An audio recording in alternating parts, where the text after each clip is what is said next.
Por que o Trump está taxando o Brasil agora, né, em 50% todos os seus produtos? E, além disso, qual que é o impacto dessa taxação para o bolso dos brasileiros? Bem, nesse vídeo eu vou tentar explicar tudo isso e um pouco mais para vocês. Se você ainda não me conhece, meu nome é Matheus Emanuel e você está no canal Olhar Global. Então, bora lá!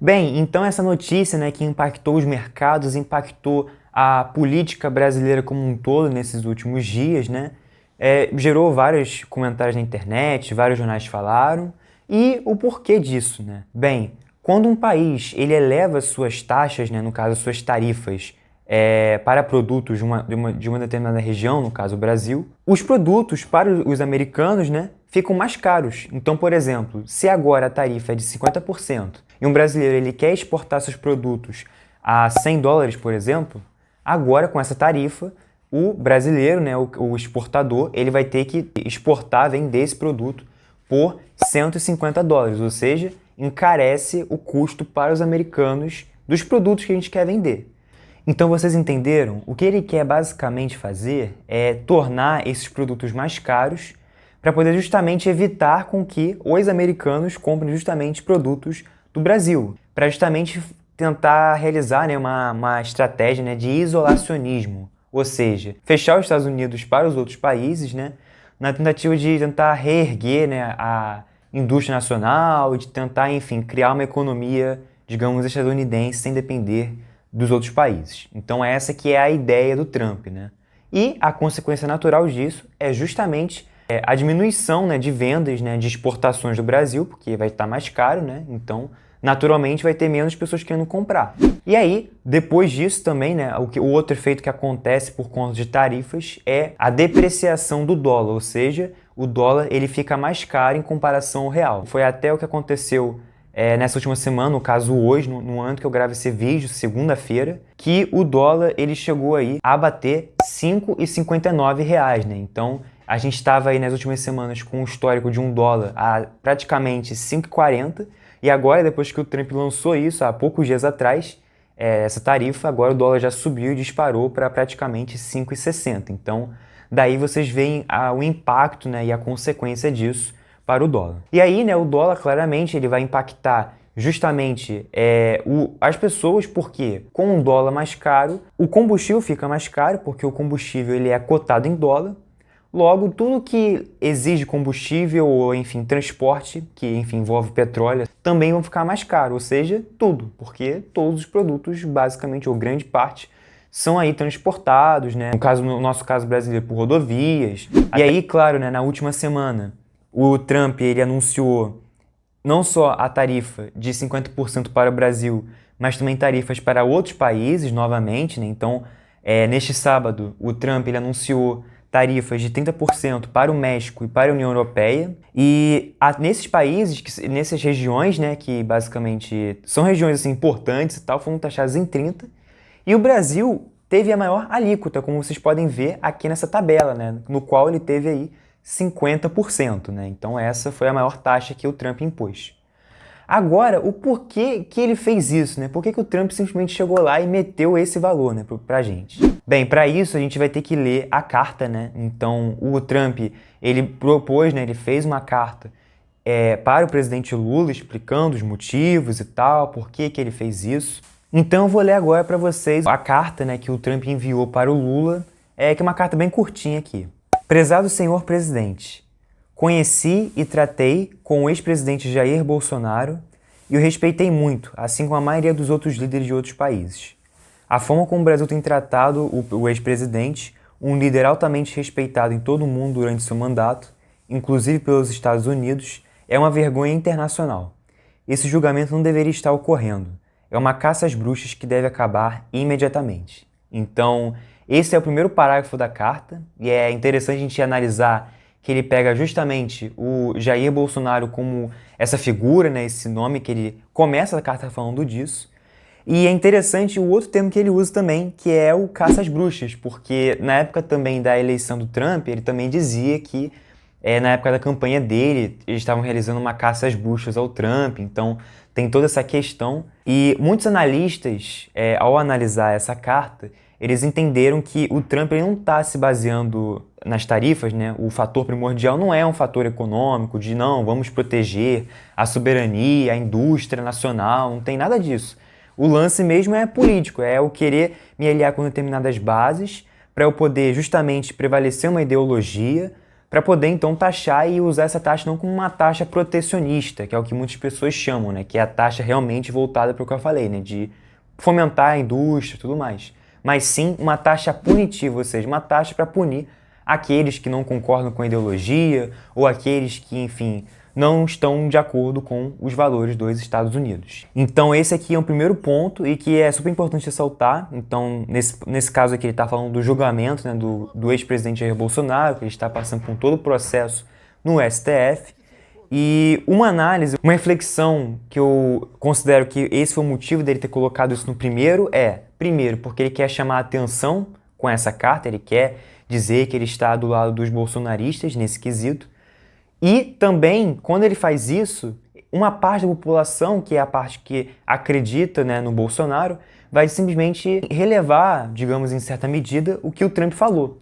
E ao mesmo tempo, isso, claro, também vai gerar críticas, como está gerando críticas de outros partidos, como é o caso do próprio Lula e do PT como um todo. E uma coisa que eu fiquei pensando aqui é que, na verdade, ele pode estar querendo justamente fomentar essa polarização política, porque enquanto de um lado você vai ter o Lula falando que não, que o Bolsonaro tem que ser preso e tal, a base bolsonarista vai dizer que não, que o Bolsonaro não tem que ser preso, não tinha que ser julgado. Então, o Trump está meio que jogando com essas pressões políticas para justamente tentar enfraquecer o país, torná-lo mais instável, tanto politicamente quanto economicamente. E aí, claro, né, você consolidando esse cenário, o Trump poderia tirar vantagens disso para ele, né? Então ele poderia aproveitar essa disputa, esse jogo, para de repente impor mais tarifas ou mais condições que o Brasil, que já está nessa instabilidade, não vai conseguir, digamos, rebater, não vai ter, digamos, uma arma para poder, de fato, bater de frente com os Estados Unidos, né? Bem, agora eu vou continuar aqui para o segundo ponto, que é com relação à STF e a questão das mídias sociais, né, que também foi um outro ponto que ele destacou. Em parte por causa dos ataques insidiosos do Brasil contra eleições livres e a violação fundamental da liberdade de expressão dos norte-americanos, como demonstrado recentemente pelo STF do Brasil, que emitiu centenas de ordens de censuras secretas e ilegais a plataformas de mídia social dos Estados Unidos, ameaçando-as com multas de milhões de dólares e expulsão do mercado de mídia social brasileiro. A partir de 1º de agosto, cobraremos o Brasil uma tarifa de 50%. Então, vocês veem que isso aqui, toda essa parte do STF, ele colocou tudo em parênteses, né? Então, um grande parênteses que ele fez para basicamente dizer que o STF ele estaria errado de se meter. No caso do Twitter, então está se referindo claramente à questão do Twitter, que foi, enfim, suspenso no Brasil, enfim, depois voltou. A empresa teve que pagar lá várias multas, mas o presidente também criticou essa questão, que também é uma questão aí de ordem política e não necessariamente de ordem econômica, né? Então, e aí só depois que o Trump vai falar de algo realmente comercial ou algo de caráter mais econômico, que é justamente com relação a balança comercial dos Estados Unidos com o Brasil, né? Além disso, tivemos anos para discutir nosso relacionamento comercial com o Brasil e concluímos que precisamos nos afastar da longa e muito injusta relação comercial gerada pelas tarifas e barreiras tarifárias e não tarifárias do Brasil. Nosso relacionamento, infelizmente, tem estado longe de ser recíproco. E aí, né, entra o terceiro ponto, que são os 3 pontos da carta, os 3 motivos de Trump, que seria aí a balança comercial, porque nessa mesma carta ele diz que os Estados Unidos eles teriam aí um déficit comercial com o Brasil, sendo que na verdade os dados mostram, como eu vou mostrar aqui na tela, que na verdade não é isso. Ao longo do tempo, ao longo dos últimos anos, na verdade, o Brasil é que tem tido déficit e não os Estados Unidos, que na verdade tem um superávit com o Brasil. Mas aí você pode estar se perguntando, né? Mas Matheus, o que é essa tal de balança comercial? É basicamente o quanto que os países eles exportam e importam produtos. Então, por exemplo, se um país ele exporta mais do que ele importa, ele vai ganhar mais dinheiro, porque a exportação implica a venda de bens. Então, isso significa que a balança comercial, ou seja, o saldo, né, dessa balança entre exportações e importações é superavitário, ou seja, é positivo. Ele está entrando mais dinheiro no país do que saindo.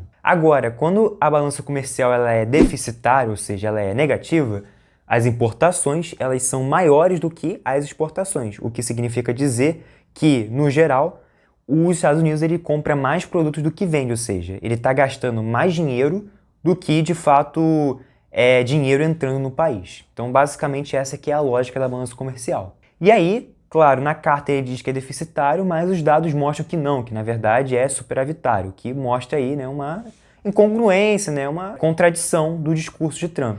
E é engraçado também, né, que ele até se refere a esse déficit, né, como um déficit que ameaça a nossa economia nacional, nossa soberania, né, e que isso, enfim, deve ser combatido. Então é interessante como os políticos, né, ao longo do tempo, e isso é uma análise mais estrutural, né, mais a longo prazo, digamos assim, né, de querer sempre colocar um culpado. Então, no caso atual, o culpado, no caso, seria o Brasil e principalmente o déficit, né? Então, um déficit que é o problema dos americanos. Outros governantes, por exemplo, aqui no Brasil, tipo Vargas, vão dizer que o problema do Brasil é o comunismo. Outras pessoas vão dizer que não, o problema é o fascismo, ou o problema é, sei lá, a crise econômica. Então, é interessante a gente analisar quais são esses elementos, né, que eles estão utilizando para poder embasar a sua análise, né? Então, basicamente fiquem atentos a todas essas questões de soberania nacional, de interesse nacional, de que isso é o grande essencial para o país, porque muitas das vezes eles só podem estar utilizando isso para mero discurso e, enfim, obter apoio popular. Até mesmo no Brasil, né, a gente tem agora o governo Lula, e isso acontece tanto agora no governo Lula como no governo Bolsonaro, quanto em outros governos passados também, a própria Dilma, Temer, todos os outros também. Você vê que tem sempre um discurso, digamos, um inimigo a ser combatido. É sempre o outro, essa briga entre eu, o político, o governo, né, que estou, enfim, atuando e tal, e o outro, o problema, né? Então, isso, cara, é uma lógica que sempre se repete, não só no Brasil, mas também no mundo, né? Então, pessoal, não acredite que tem alguém sempre bonzinho, tem sempre digamos assim, o mocinho vilão da história, né? Na verdade, cara, política é moldada principalmente por interesses, é moldada por poder e é moldada por soberania nacional. Então, se você diz, por exemplo, no caso Trump, que o problema é o déficit, ele não está falando isso porque necessariamente ele acredita, ele pode até não acreditar, mas ele está fazendo isso para poder o quê? Conseguir apoio popular, conseguir apoio, por exemplo, das classes mais conservadoras, que querem realmente acabar com o déficit no país e tudo mais. E ele sabe que os Estados Unidos está com um grande déficit, não comercial, mas sim um déficit fiscal, que isso sim é um problema e que muitos economistas até vêm criticando o Trump porque ele não está acabando com o déficit fiscal. Então ele diz que vai taxar os países, que isso vai ajudar na redução do déficit fiscal, mas na verdade isso não vai ajudar, porque antes de resolver o déficit vai ter inflação, como a gente acabou de explicar aqui, por conta dessa lógica. E aí isso, claro, né, com o aumento da inflação vai gerar aí um aumento da taxa de juros, que faz uma comparação, né, assim como a gente tem aqui no Brasil, as taxas Selic, que é a taxa que basicamente regula, né, todos os juros aqui no Brasil, lá eles também têm a taxa deles lá, que é a taxa dos Estados Unidos, que também está aumentando e regula a economia toda lá, né? Então é como se fosse a Selic americana, né? E aí, nesse sentido, né, o Jerome Powell, que é o cara, né, o presidente do Banco Central, assim como a gente tem o nosso presidente aqui no Brasil, ele é o cara que, junto com outros conselheiros, né, outros diretores, eles definem qual que vai ser a taxa aí básica de juros para o país, né? E nesse sentido, o Powell está dizendo que se essa situação se manter, ele vai ou manter a taxa de juros ou até futuramente, né? E esse que é o grande medo, digamos, do Trump, né? É aumentar essa taxa, porque por conta desse déficit, por conta dessa inflação que deve começar agora a aumentar ao longo dos próximos meses, né? Por conta disso tudo. O Trump ele não quer isso, ele quer que as taxas fiquem baixas para poder estimular, né, a criação de novos negócios e novas receitas também para o país, né, mais imposto, justamente porque ele quer pegar essa base, que é a base do empresariado, de uma forma geral, né, que, enfim, apoia ele, e dizer que não, ó, estou contribuindo com vocês aqui, estou mantendo uma inflação mais baixa, estou estimulando, né, os negócios, o empreendedorismo, né, então o crédito agora está mais fácil, a pessoa consegue agora pegar um financiamento de um imóvel, financiamento, ou empréstimos para poder, enfim, construir seus negócios de forma mais fácil. Então, tudo isso é, digamos, impactado, né, pela redução da taxa de juros de um país. E um outro motivo aqui, né, que aqui já é uma opinião minha, assim, né, uma reflexão minha, né, é justamente por conta aí do discurso do Lula de desdolarização. Como assim? Bem, o Lula, nas últimas semanas, na verdade, desde que ele assumiu, né, o mandato aí, ele vem falando, né, ele já vem propondo aí esse discurso de não temos que depender mais do dólar, temos que criar uma moeda em comum dos BRICS, né, então até saiu uma notícia recente, né, do Sergei Lavrov, que é o primeiro-ministro da Rússia, no qual ele alegou, né, que ele explicou, né, que quem propôs essa ideia de uma moeda comum dos BRICS foi justamente o Lula, né, então esse, na minha opinião, pode ser um dos motivos que fez com que essa taxa ficasse maior para o Brasil em vez de outros países. Porque pensa, se tem um país que está dizendo, não, a gente não quer mais usar o dólar, e os Estados Unidos ele depende do dólar e da hegemonia do dólar de uma maneira geral para sobreviver, cara, o Trump vai falar, não, pô, isso não pode acontecer, a gente tem que fazer alguma coisa com eles, né? Tanto que na época que estava se discutindo a criação de uma moeda, né? No ano passado, o Trump falou que não, ó, se vocês ficarem com esse papinho aí, irmão, vamos taxar em 100%. A gente quer taxar mesmo, que a gente não quer que o dólar deixe de ser a moeda de referência. Então é sempre uma disputa aí, não só de ordem econômica, mas também de ordem geopolítica, né? Já que você também quer manter a hegemonia de um sistema econômico internacionalmente falando, né?